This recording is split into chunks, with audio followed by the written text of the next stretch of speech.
Assalamualaikum warahmatullahi ta'ala wabarakatuh. We are the Group 4. We will be discussing the employees' conduct and civil service laws.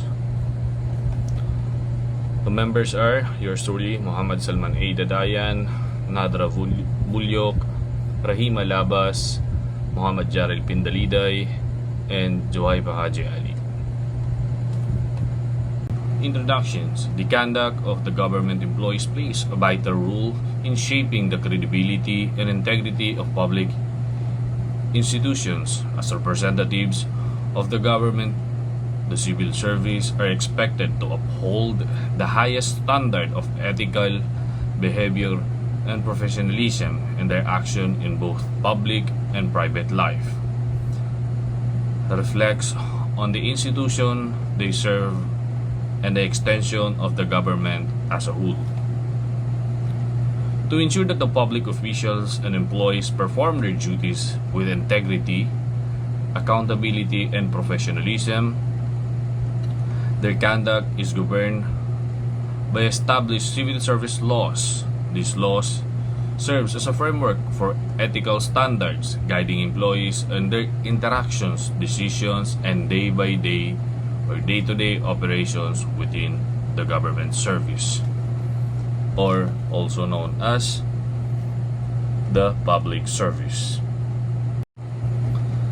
The legal service on these standards that regulates the government employees will serve as a key legal instrument forms the foundation of an ethical conduct in governance in the Philippine Civil Service. Number 1 is the Republic Act 6713, also known as the Code of Conduct and Ethical Standards of Public Officials and Employees. These laws lay down the norms of conduct, including the commitment of public interest and professionalism and transparency. Number 2, the Presidential Decree number 807, also known as the Civil Service Decree of the Philippines. This decree institutionalizes meritocracy and outlines the powers and functions of the Civil Service Commission in governing all the public service or public servants. Another legal basis is the Administrative Code of 1987. This code provides the overarching framework for structures and functions and accountability mechanism of all the executive branch, including the civil service provisions or those positions which is mentioned by the Civil Service Code. The Civil Service Resolution Circular is issued by Civil Service Commission. These are the detailed guidelines and interpretations and operations of the civil service laws and policies. In these resolutions and circulars issued by Civil Service Commission sometimes comes with a joint circular together with the other constitutional institutions, such as the Civil Service Commission and Commission on Elections joint resolution issued to address the concerning issues of the government employees participating in an election and or campaigning to their candidate's bid. These circulars lays down the step-by-step or the proper way to engage into your political bid as a public servant. Together with these legal foundations ensures that the public servants are guided by principles that promote trust and efficiency and fairness in the delivery of the public services, strengthen the awareness and compliance with the legal mandates is essential to maintain the integrity of the civil service and improving the overall government performance. That is all my part. Thank you. Assalamualaikum and good day everyone. I am Nadra Manabilang Pulyok and I am the second reporter. So my assigned topic is the standards of employee conduct. So why do we need to study the standards of employee conduct. So because studying standards of employee conduct is crucial because it establishes clear expectations for behavior, promoting a positive and productive work environment, and also it helps us as an employee para maintindihan natin yung mga rules and responsibilities natin, preventing misunderstandings and potential conflict. So the first is the commitment to public interest. So when we say commitment to public interest means prioritizing the well-being and best interest of community or society over sa mga personal or individual gains ng isang empleyado. Ibig sabihin, dapat dedicated ka sa work mo and may sense of responsibility towards promoting and prioritizing the well-being of the general public. And it also involves upholding the law, acting the integrity, and demonstrating responsiveness to the needs and concerns of the public. Itong principle na to is particularly important for public officials and employees or sa atin mismo as we are all government employee here, I think. Okay, example, si HR manager works within an organization or sa local government unit ng Maguindanao del Norte. So, ang challenge is the province faces various challenges, including high unemployment, limited access to education and training, and social inequalities. Ngayon, paano natin masasabi na napapakita or naipapakita ni HR yung commitment to public interest? Una, si HR prioritized local hiring.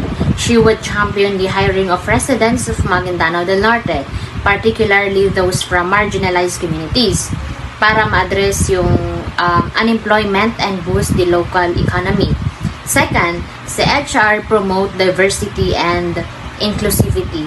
Ibig sabihin, si HR would actively promote diversity and inclusion within the workplace, ensuring that all employees, regardless of their background, have equal opportunities for advancement and professional development. So third is si HR advocate for policies that benefit the community, meaning she would advocate for policies and practices within the organization that benefit the wider community, such as providing scholarships for local students, partnering with local suppliers, or implementing programs to promote sustainable development. And another example is yung municipal engineer rejects bribes. Yes, kasi by rejecting bribes is a fundamental part of a municipal engineer's commitment to public interest. This is because bribes can corrupt the system and lead to decisions that favor personal gain over the best interest of the community. Kasi ang municipal engineers are entrusted with public resources and their decisions have a direct impact on citizens, making integrity and ethical conduct crucial. Okay, second is the professionalism. It involves demonstrating behaviors that reflect competence, integrity, respect, and reliability in the workplace, as outlined in codes of conduct and ethical guidelines. Includes din yung pag-uphold ng ethical standards, treating colleagues and clients with respect, and adhering to company or office policies na dapat as an employee, dapat as an employee and employer, you treat everyone with respect and courtesy, regardless of their position or background is crucial. And kasama na din dito yung pag-maintain ng positive and reliable attitude. For instance, in Maguindanao del Norte, a workplace scenario where a local government employee consistently arrives late for work meetings and disregards deadlines demonstrates a lack of professionalism. This behavior violates established standards of employee conduct by demonstrating a lack of respect for time, teamwork, and the importance of meeting obligations. Another example is an employee disagreeing with a colleague's idea during a meeting na instead of raising their voice of interrupting, the employee should express their disagreement respectfully. Pwedeng mag-offer ng constructive alternative and engaging in a professional discussion to find a mutually agreeable solution. Another one is yung health worker serves diligently. Yes, kasi yung mga health worker serving diligently is a key part of professionalism. Kasi ang professionalism in healthcare involves a commitment to quality care, including diligence, dedication, and a focus on patient well-being. It's about demonstrating skills, experience, and judgment while also maintaining respectful communication and ethical decision-making. Okay, third is the justness and sincerity. And when we say justness and sincerity are crucial standards of employee conduct, emphasizing fairness, impartiality, and truthfulness in all actions in all interactions and actions. They are essential for maintaining ethical behavior and fostering trust within an organization. Meaning, dapat just ka. Ibig sabihin, fair ka sa lahat. Justness and employee conduct involves treating all individuals equitably and fairly, regardless of their background or position. This includes din yung pag-avoid ng discrimination and ensuring that decisions and actions are made without bias or prejudice. It also requires open-mindedness and a willingness to consider different perspectives. And sincere, ibig sabihin, honest ka. Kasi sincerity in employee conduct means being genuine, honest, and truthful in one's dealings with others. It involves avoiding deception, hypocrisy, and in any actions that could mislead or harms others. Sincerity is essential for building trust and rapport within the workplace. Example, an employee who is an officer being transparent and fair in promotion decision, even if it means choosing someone who isn't their close relative, or halimbawa, si HR manager and MDN is reviewing employee performance for promotion. Instead of recommending a friend's relative for a higher position, she carefully evaluates all employees based on objective criteria like performance metrics, contributions to projects, and leadership qualities. She documents her recommendations thoroughly, ensuring that the chosen candidate is the most qualified regardless of personal connections. This demonstrates justness by prioritizing fairness and impartiality in the promotion process. Okay, next is the political neutrality. In standards of employee conduct, political neutrality requires a public officials and employees to provide service to everyone fairly, without favoring or discriminating based on their party affiliation or political preference. This principle ensures that government services are delivered impartially and that employees do not use their positions to influence political activities or coerce others, meaning public officials and employees must treat all citizens equally regardless of their political views. Sa context naman ng public service, it means serving the public without favoritism or discrimination based on political affiliation. And public officials, for example, are expected na maging politically neutral sa work nila, meaning they should serve all citizens without bias based on their political affiliation. Okay, example. A project proposal is presented to a public servant here in Cotabato City. So, itong project na ito benefits a particular individual who is politically well-connected. And another project is also proposed, which may be more beneficial for community overall. But it does not involve any politically connected individual. And now, hindi makaya na ipagsabay niya. Ngayon, paano natin may apply ang political neutrality? Si public servant must prioritize the project that best serves the public good, even if it means neglecting the project that benefits the politically connected individual. Pero, kailangan din i-consider ni public servant yung alternatives, that the public servant should explore alternative ways to serve the needs of both the politically connected individual and the community. Perhaps by incorporating elements of both projects or by finding additional resources to support both. And that's all. Thank you for listening. Assalamualaikum, I'm Rahima P. Labas and I'm going to report the continuation of the standards of employee conduct. Next is the responsiveness to the public. Public employees are expected to serve the people efficiently and fairly and honestly. They should treat everyone with courtesy, provide prompt and accurate services, and make sure that these services are accessible to all, including the marginalized groups. They must share clear and honest information to protect confidential data and stay impartial and avoiding favoritism or discrimination. Employees should also be accountable and ready to explain their decision and correct mistakes.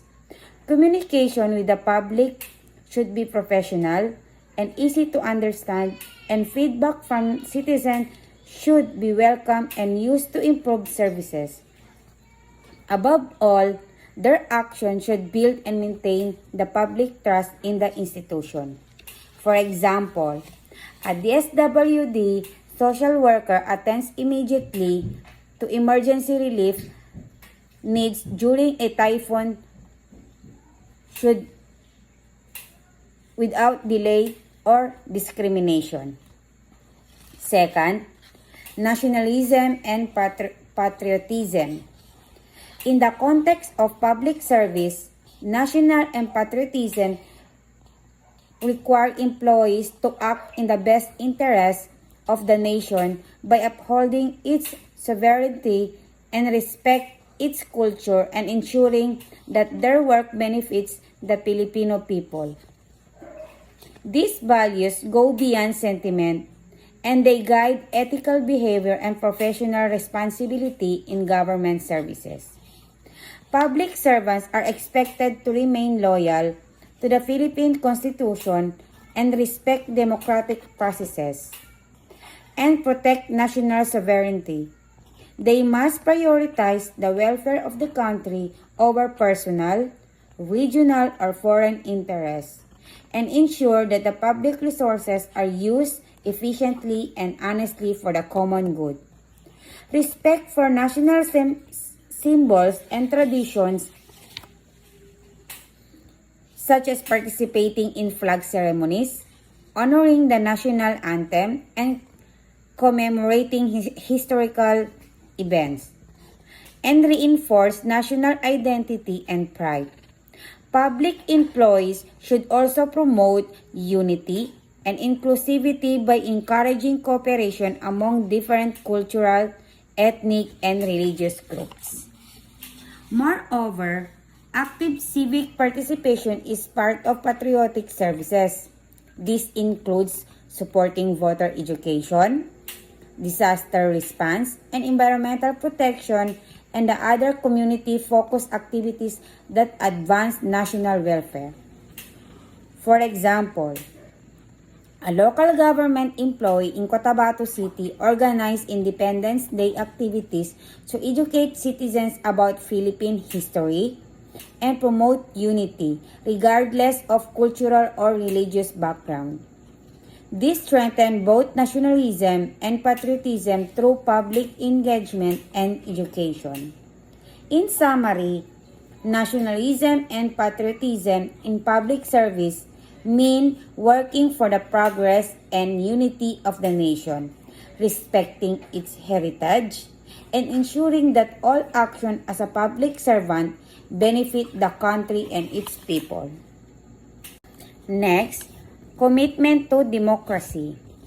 Commitment to democracy means that public employees must uphold democratic principles such as fairness, equality, transparency, and accountability, and the rule of law. Their role is to ensure government serves all citizens equally and protects the rights and freedom guaranteed by the Constitution. Employees must enforce laws fairly, provide accurate information, and take responsibility to their action. They should guarantee equal access to services without discrimination or favoritism. Encouraging civic participation like voting and public consultation is also essential.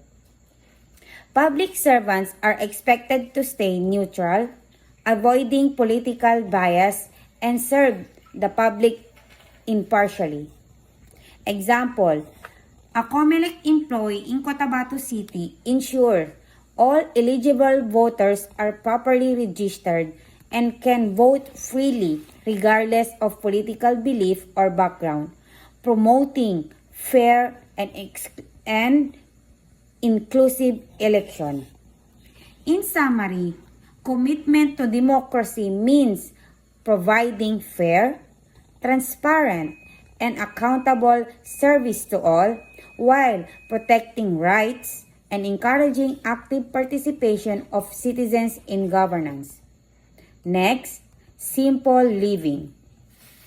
Public employees are expected to live modestly, avoiding extravagance and the display of excessive wealth.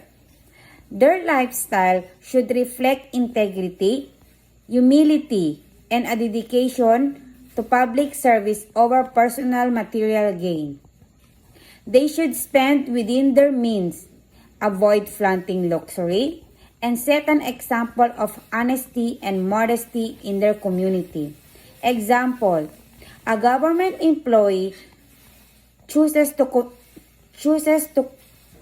commute using public transportation instead of buying expensive cars and refrains from displaying luxury items, showing humility and integrity in public service. Assalamualaikum. I am Muhammad Jarel Pindaliday, and my report will be all about civil service law on discipline and disciplinary process. Civil service law on discipline.